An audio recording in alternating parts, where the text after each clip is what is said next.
Captain Midnight. This video is brought to you by Curiosity Stream. So this is not what I wanted to be making about this movie, but it looks like my first video of 2021 will have to be a negative one, because for me, Wonder Woman 1984 is a bundle of interesting concepts and ideas completely and totally kneecapped by its own script. I like so much of what it's trying to do, but its execution falls short nearly every time, leaving us with a movie that not only doesn't measure up to the first Wonder Woman, it also doesn't manage to rise to the level of other recent DC films like Birds of Prey and Shazam. I want to dig into why I feel that way this week, but first I should definitely mention that I will be spoiling the movie. Dressed this way, she's a Navy wave, but beneath that uniform, she is the Wonder Woman doll. So I've heard from people who enjoy the film that it kind of taps into an older, campier vein of superhero movies that they miss. Think Sam Raimi's Spider-Man or the old Richard Donner Superman films. And I really wish I felt that way too. I don't have any issue with superhero movies getting goofy and earnest. In fact, it's resulted in some of my favorite films in the genre. I just don't think WW84 belongs in the same league as those, because something like the early Raimi Spider-Mans may have a lot of campy humor and cartoonish fun action, but it also put the work in exactly where this movie doesn't: characterization. Where the early Spider-Man films tried really hard to give us a Peter Parker, Aunt May, and villains that felt really three-dimensional and grounded in some kind of emotional reality, the new characters in this film just don't feel that way. They feel like the broadest of sketches. I would say cartoonish, but the truth is that would be an insult to most of the villains in shows like Batman the Animated Series, Justice League Unlimited, or Young Justice, all of which often feature bad guys with more depth and nuance than what we get here. But I might even be able to overlook that if there was a compelling story about Wonder Woman herself told here. And there's just not. But there almost was, and that's what makes this film so incredibly frustrating. The plot of the movie centers around a wishing stone that grants people whatever they desire. Is this concept a little tired and done to death? Absolutely. But I do think it still could have worked really well. I like the idea that Diana and Steve have to sacrifice his resurrection by basically giving back her wish. I think that's a tragic and potentially really moving idea. It's asking a person who has apparently lived a pretty isolated life for like 70 years to give up the thing she always wanted, to let go of him because so many others will suffer if she doesn't. To me, that's classic superhero storytelling. These massive, larger-than-life problems that at their core boil down to relatable, very human feelings like loneliness and loss. The hacky plot device of the wishing stone could have been worth it just for that. But I don't think the movie earns that moment at all. And the weird way they bring back Steve Trevor is a large part of why. Look, I almost feel like I'm beating a dead horse with this complaint. Everyone has already talked about how weird and off-putting this possession concept was, but I think it's central to why the Diana-Steve stuff doesn't work. This is far from being a CinemaSin style nitpick. It's one of the core reasons the film goes off the rails. Diana wishes for Steve to come back, and instead of just manifesting out of thin air like the nukes later in the movie do, he's in the body of just some random guy that lives in the city. On paper, this could be interesting, because it provides the screenwriters with a very old-school sci-fi dilemma. The idea that Diana's wish came with a terrible choice. Should her and Steve accept that they've basically hijacked this innocent man's life? A man who, at least at this point in the movie, they have to assume has basically been killed so Steve could take his place. What happens when a close friend or family member reaches out to this guy, only to find a person who isn't the loved one they knew? That's a scenario filled with dramatic potential that this movie completely and totally ignores. It's almost chilling how little of a shit Diana and Steve seem to give about this guy. They just make fun of his futon and his apartment and then use his body for sex almost right away. And none of that is even questioned. Sure, you see the guy is okay at the end, but whether he survives or not was never a factor while the story was unfolding. It feels like the movie isn't even aware of the implications of its own story. I understand this isn't a drama about the nature of identity or like a body horror film, but still, I can't bring myself to let the movie off the hook for this. It is incredibly lazy writing that makes Diana's sacrifice at the end feel far less impactful, because I could never get on board with him being back in the first place. I guess I should probably talk about the two villains now. Kristen Wiig's Cheetah and Pedro Pascal's Maxwell Lord. I actually think Wiig is solid enough in the movie, but it's a role that feels like it's leading to a boring inevitability the second she walks into her first scene. Like Jamie Foxx in The Amazing Spider-Man 2, her nerdy persona gives way to jealousy for our hero and ultimately villainy. It's maybe not the worst thing in the film, but there's just not much here. It's not helped by the fact that the character begins the film with about as much depth as a Kathy cartoon. And her transformation into a member of the cast of Cats at the end just doesn't work for me at all.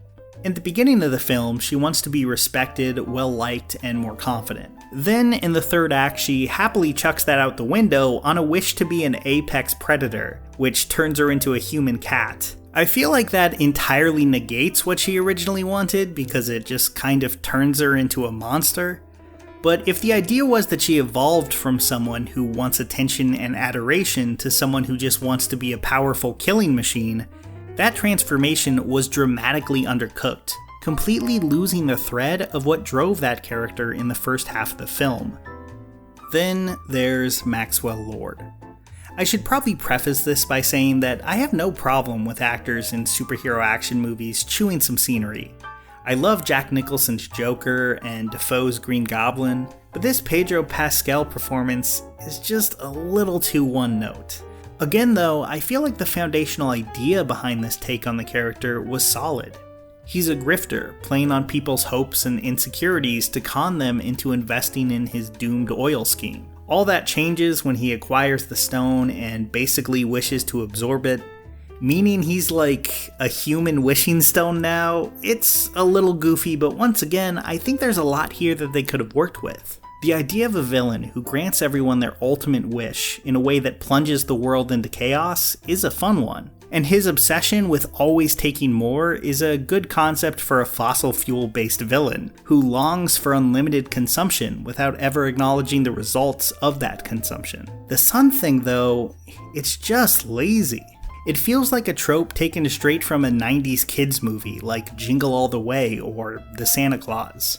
The villain just needs to realize that his son matters more than the excess he craves. It's not like their dynamic is developed well or all that interesting either.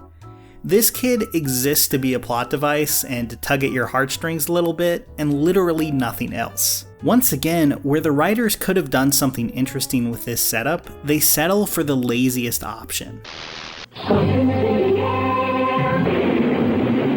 year 1977. Wonder Woman returns to Earth. Her mission to save the world from danger and fight the enemies of justice. Linda Carter stars in the... Wonder Woman has a long dramatic speech at the end of the film that ties together all of these scenes of people expressing their ultimate wishes. Everything from impulsive wishes to be famous, or to people trying to escape abuse. It's set to a great Hans Zimmer score, and on its own, it isn't too bad. But taken as a whole, the film's attempt to say something lofty falls totally flat. Sure, Diana made a tough sacrifice, but I'm not sure she's in a position to be lecturing anyone after she completely ignored the person Steve took over like he was nothing. But okay, let's say you're willing to set that aside, I still think it doesn't work.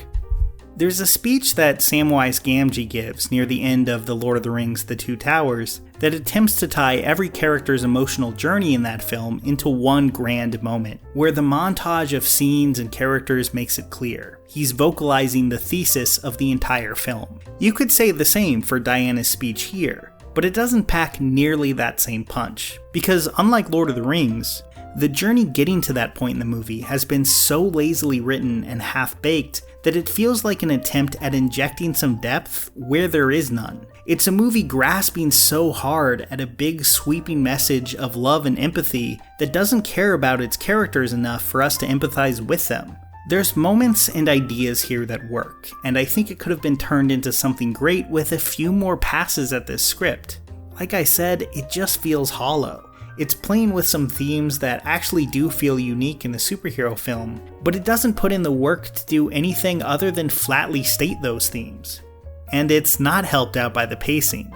The movie is over 2.5 hours long, and let me tell you, you feel every second of it. If your movie features the President of the United States, who we just met, giving long expository dialogue about a satellite network in the third act almost 2 hours into the movie, your script probably needs a rewrite, and that's definitely the case here. Both Wig and Pascal get a bunch of scenes early on that just hit the same beats over and over again without adding anything new to the characters, who could have used a lot more shading. Which is too bad because, like I said, there's a version of this movie script that I really do think could work. But that's definitely not the one they shot. In the end, almost every problem I have with this film can be traced back to the script. So I really hope that for Wonder Woman's next movie, they hire someone new to write these characters. Someone who won't just take the easy route out of almost every possible concept and idea. So it's never fun for me to totally pan a movie, especially one that I had high hopes for.